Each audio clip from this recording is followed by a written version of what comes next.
I am Aditya Dixit. आज हम पढ़ेंगे थ्योरमों के बारे में, कन्वर्जेंट के थ्योरम के बारे में कि कन्वर्जेंट की थ्योरमें क्या होती हैं, वो क्या कहते हैं, एप्लीकेशन एक तरह से। तो थ्योरम फर्स्ट देख लेते हैं। Every convergent sequence is bounded and the converse need not be true. मतलब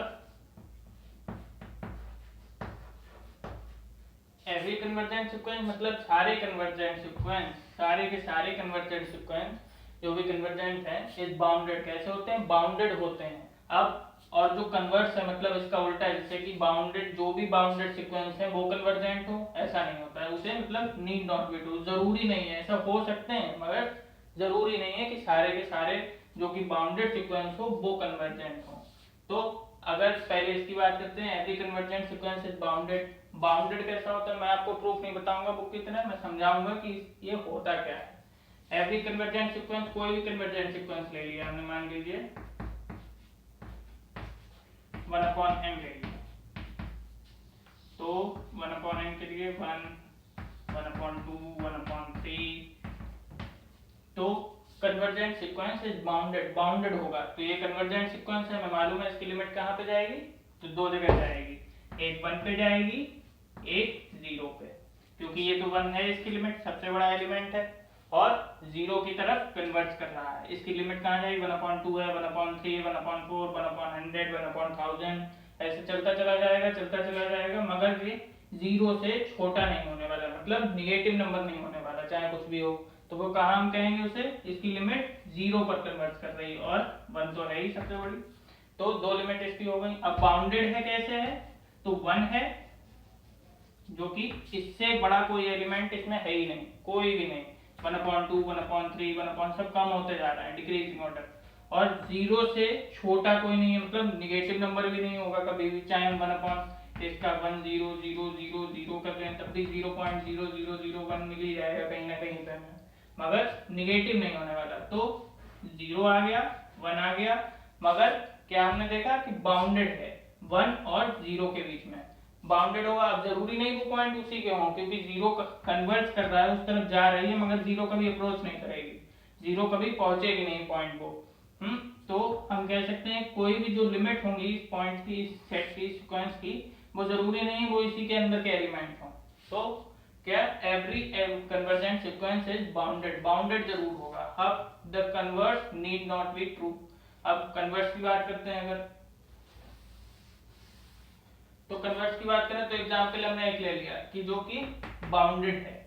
बाउंडेड कैसे है? अगर -1 की power n is bounded as, क्यों है? -1 की पावर का मॉड यहाँ पे लिखा है इज लेस देन और इक्वल टू 1, मतलब इसका क्या हुआ?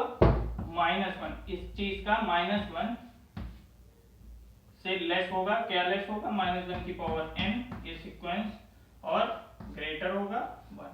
मतलब अगर हम इसकी जगह पे 1 की, n की जगह पे 1 रख के देख लें तो -1 मिल जाएगा, और फिर से एक बार जैसे कि 2 रख के देख लें तो 1 मिल जाएगा, फिर 3 रख के देखें -1, 4 रख के देखें 1, ऐसे ही मतलब ऑसिलेटरी सीक्वेंस एक तरह से, जो कि 1 और -1 के बीच में गिरा हुआ है। तो इसे हम ऐसे लिख सकते हैं, ऐसे लिख सकते हैं, और इसे शॉर्ट फॉर्म में हम ऐसे लिखते हैं कि मॉड -1 की power n is less then और इक्वल टू 1। मगर ये क्या कन्वर्जेंट है? ये बाउंडेड तो हो गया, हमने देख लिया ये -1 और 1 के बीच में बाउंडेड है, मगर क्या ये कन्वर्जेंट है? कन्वर्जेंट नहीं है। क्यों नहीं है? क्योंकि अगर हम -1 की पावर n में लिमिट लगाएं और n टेंड्स टू इंफिनिटी रखें, तो अगर इंफिनिटी कैसे अप्रोच नहीं करता है कभी भी, मगर हम रख के हमेशा देखते हैं, अगर हम इंफिनिटी रखेंगे n की जगह पे तो -1 की पावर इंफिनिटी क्या होता है? Is equal to infinity. तो हम देख सकते हैं कि जो कि बाउंडेड है मगर कन्वर्जेंट नहीं है, मतलब every convergent sequence is bounded जरूर होगा, मगर converse need not be true, हो भी सकता है नहीं भी हो सकता है, मगर नीड नॉट बी, जरूरी नहीं है उसका होना। थ्योरम 2 देख लेते हैं। Every convergent sequence has a unique limit. जो हर कन्वर्जेंट सीक्वेंस होगा वो कैसा लिमिट अप्रोच करेगा? यूनिक लिमिट, मतलब एक ही लिमिट अप्रोच करेगा, यानी कि 2 कर लिया, 3 कर ली। जैसे कि xn कोई भी हमने मान लीजिए ले लिया, xn सीक्वेंस ले लिया जो कि कन्वर्जेंट सीक्वेंस है, इफ पॉसिबल, अगर पॉसिबल हो सकती है तो हमने दो लिमिट मान ली कि let L1 and L2 be two limits of xn। अब नाउ L1 और L2 जब दो लिमिट अलग अलग मानी है तो जरूरी नहीं है बराबर ही होंगी, अलग ही अलग होंगी। There exist k is greater than 0 such that L1 minus L2 का मॉड इस क्या होगा, ग्रेटर देन k होगा। क्यों? क्योंकि k is greater than 0 है और L1 और L2 बराबर नहीं है, ये पास में भी नहीं है बिल्कुल, तभी इसका जो मॉड होगा वो ग्रेटर देन कैसा होगा, k से। अब हम जानते हैं अगर L1 लिमिट है xn की तो xn माइनस L1 का mod less than k upon 2 होगा और every n belongs n is greater then n1। और जब ये L2 लिमिट है तो इसके साथ भी L1 की जगह पे L2 कर देंगे, ऐसा ही चीज इसमें भी होगी। और for n belongs to n is greater than n2। अब हम देख लेते हैं कि ये यूनिक है कि नहीं है और कैसे है। अगर है तो L1 माइनस L2 फिर equal to xn minus L2 mod में है, ये चीज मॉड में है क्योंकि ये चीज मॉड में है, तो इस चीज को हमने xn minus L2 minus xn minus L1 का मॉड, अगर हम इसे सॉल्व करें तो हमें ये चीज मिल जाएगी, xn xn कैंसिल हो जाएगा, L1 माइनस L2 मिल जाएगी। तो हमने इसे ऐसे लिख लिया। फिर हमने इसे तोड़ा किस थ्योरम के हिसाब से, mod x minus 1 is less than होता है equal to mod x plus mod y, अलग अलग तोड़ा हमने, तो इसे प्लस में तोड़ लिया, ये अलग, तो यहाँ पे ग्रेटर लेस का निशान लगा दिया। फिर उसके बाद xn माइनस L2 है तो इसे हमने क्या माना था, xn माइनस L2 और x माइनस L1 को क्या माना था, k अपॉन 2, तो यहाँ फिर से यही साइन लगेगा क्योंकि ये भी लेस में थे, लेस में लगा के k upon 2 plus k upon 2 equal to k। अब यहाँ पे मतलब क्या निकला, L1 माइनस L2 ये वाला साइन था क्योंकि ये इसके इक्वल टू है तो लेस देन और इक्वल टू k। अब हम देख सकते हैं ये चीज जो निकली है लेस देन निकली है और ये चीज जो हमारे पास थी हमने मानी थी तो वो कैसी थी, ग्रेटर में थी। अब दोनों चीज कंट्राडिक्शन आ गया, अब कंट्राडिक्शन आ गया है, वहां पे लेस में है यहाँ ग्रेटर है, तो मतलब क्या हुआ, L minus L2 equal to K, equality बची सिर्फ, क्योंकि यहाँ पे जब कोई चीज बड़ी भी होगी किसी चीज से और छोटी भी होगी तो बराबर ही मानी जाएगी, तो यहाँ पे बराबर हो गई, तो मतलब L1 minus L2 is equal to के, तो मतलब L1 इजिकल टू L2। अब जब L1 और L2 दोनों लिमिट बराबर हैं, ये चीज कंट्राडिक्शन आई फिर से, तो हमें मालूम है जब चीज कंट्राडिक्शन आई फिर यही कंडीशन जो होगी ये होगी, ना कि ये वाली होगी। तो जब L1 और L2 दोनों लिमिट बराबर हैं मतलब यूनिक लिमिट है कि एक ही लिमिट होगी, अगर दूसरी लेते भी हैं तो वही लिमिट वही होगी जो कि हमने पहले मानी थी। तो every convergent sequence has a unique limit. अब हम इसके आगे की थ्योरम देखते हैं कि आगे क्या होगा। अब हम देखते हैं एक और थ्योरम जिसका नाम है पॉजिटिविटी थ्योरम। पॉजिटिविटी थ्योरम क्यों है नाम इसका वो भी पता चल जाएगा। इफ xn कोई भी सीक्वेंस हमने ले लिया, xn is a sequence of non negative numbers, मतलब इसमें नॉन नेगेटिव नंबर्स हैं, जिसमें जितने भी नंबर्स हैं सीक्वेंस में कैसे हैं, पॉजिटिव नंबर है, मतलब नॉन नेगेटिव भी कह सकते हैं पॉजिटिव भी कह सकते हैं, सच दैट कैस। और एक और कंडीशन हमें दी गई limit xn equal to l, जो कि लिमिट है xn इक्वल टू l है और l कैसा है, पॉजिटिव है, उसकी लिमिट पॉजिटिव है, ये प्रूव करना है हमें। तो क्या हमें दो कंडीशनें दी गई हैं, xn है कैसा सीक्वेंस है, नॉन नेगेटिव नंबर्स का सीक्वेंस है, limit xn equal to l है, और प्रूफ सिर्फ इतना करना है कि l पॉजिटिव है, कि मतलब कोई भी non negative sequence number, non negative numbers का सीक्वेंस और जो कि किसी लिमिट l पे कन्वर्ट करे तो वो कैसा होगा, उसकी लिमिट पॉजिटिव ही होगी हमेशा, तो ये प्रूव करना है हमें। तो हमने दोनों कंडीशन लिख ली, xn इक्वल टू xn जो भी सीक्वेंस है वो कैसा है, पॉजिटिव नंबर्स का है, नॉन नेगेटिव नंबर्स का, और limit xn equal to l किस पे कन्वर्ट कर रही है, लिमिट l पे कन्वर्ट कर रही है।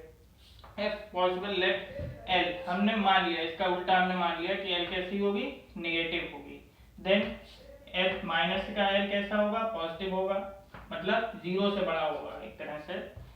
तो let epsilon equal to minus l upon 2 is greater than 0, ये मान लिया हमने एप्सिलॉन। फिर limit xn equal to l इतना दिया गया था हमें, गिवन है, तो फिर उसके बाद हमें जो चीज हमने उल्टी चीज मानते हैं तो हमें उसका कंट्राडिक्शन दिखाना होता है बस। तो हमने जो चीज हमें गिवन है वो हमने उठाई, फिर xn माइनस l क्योंकि लिमिट है तो फिर छोटी होगी किससे, लेस देन एप्सिलॉन से, xn minus l is less then minus L upon to. Minus L upon to क्यों आया? क्योंकि हमने एप्सिलॉन को माइनस एल अपॉन टू माना था। फिर L plus one upon two, L plus L upon two less than N X N और greater less than L minus L upon two. मतलब ये कंडीशन होती है जब एक्स एन माइनस एल को ऐसे हम खोलते हैं तो उसके इधर साइड में हम उतनी चीज जोड़ देते हैं, ये चीज इसमें और इधर लिखते हैं, फिर जो माइनस करते हैं वो इधर लिखते हैं, फिर जो माइनस करते हैं इधर लिखते हैं, क्योंकि छोटी चीज इधर आती है तो माइनस माइनस प्लस हो जाएगा और बड़ी चीज इधर आती है तो माइनस प्लस करते हैं, तो एक्स एन उस चीज के बीच में आएगा। मतलब लिमिट आधी बड़ी चीज उधर, छोटी चीज उधर और बीच में जो सीक्वेंस होता है वो। फिर अगर इसे सॉल्व करें 3l अपॉन 2, फिर बीच में सीक्वेंस, फिर इधर l अपॉन 2 क्योंकि l minus L upon 2 equal to l upon 2। फिर xn हम देखते हैं जब जो xn है सीक्वेंस xn l अपॉन 2 से छोटा है, कैसा है? लेस है, छोटा है, तो जाहिर सी बात है जब ये l अपॉन 2 से छोटा है तो l से भी छोटा होगा, जब आधे से छोटा है तो पूरे से छोटा होगा ही होगा, तो ये चीज हमें मिल गई। फिर this is contradiction because xn कैसा है? Positive number, non negative numbers है, और l हमने कैसा यहाँ पे माना था? l नेगेटिव माना था, l इज लेस देन 0 माना था। तो जाहिर सी बात है जब xn l से छोटा है जो कि नेगेटिव नंबर उससे भी छोटा है तो xn में भी नेगेटिव ही नंबर आएंगे, जब उससे छोटा है तो उसमें भी नेगेटिव नंबर आएंगे, तो वो कंट्राडिक्शन हो गया क्योंकि xn कैसा सीक्वेंस है? नॉन नेगेटिव नंबर्स का, पॉजिटिव नंबर्स का, और यहाँ हमें मिल रहा है नेगेटिव नंबर्स का। अब हम चीज और देख लेते हैं, the converse of this theorem need not be true. मतलब इसका उल्टा, इस थ्योरम का उल्टा नीड नॉट बी ट्रू, जरूरी नहीं है कि हो। कि जैसे कि मान लीजिए जैसे कि हमने यहाँ पे बात करी थी नॉन नेगेटिव नंबर्स की, कोई भी सीक्वेंस है वो नॉन नेगेटिव नंबर्स कंटेन करता हो और किसी लिमिट एल पर कन्वर्स करता हो, और वो हमें प्रूव करना था कि वो कैसी लिमिट हो? पॉजिटिव हो। तो इसका कन्वर्स कैसा? कि अगर कोई भी सीक्वेंस हम ले लें जो कि नॉन नेगेटिव नंबर्स की बजाय नेगेटिव नंबर्स कंटेन करता हो और उसकी लिमिट, तो जरूरी नहीं है उसकी लिमिट जो हो वो पॉजिटिव हो, वो नेगेटिव हो। जैसे कि यहाँ पे पॉजिटिव सीक्वेंस था तो पॉजिटिव हमें लिमिट मिली, तो ऐसा नहीं है कि नेगेटिव सीक्वेंस हो तो भी हमें नेगेटिव लिमिट मिले, तो यहाँ पे हमें पॉजिटिव लिमिट मिली।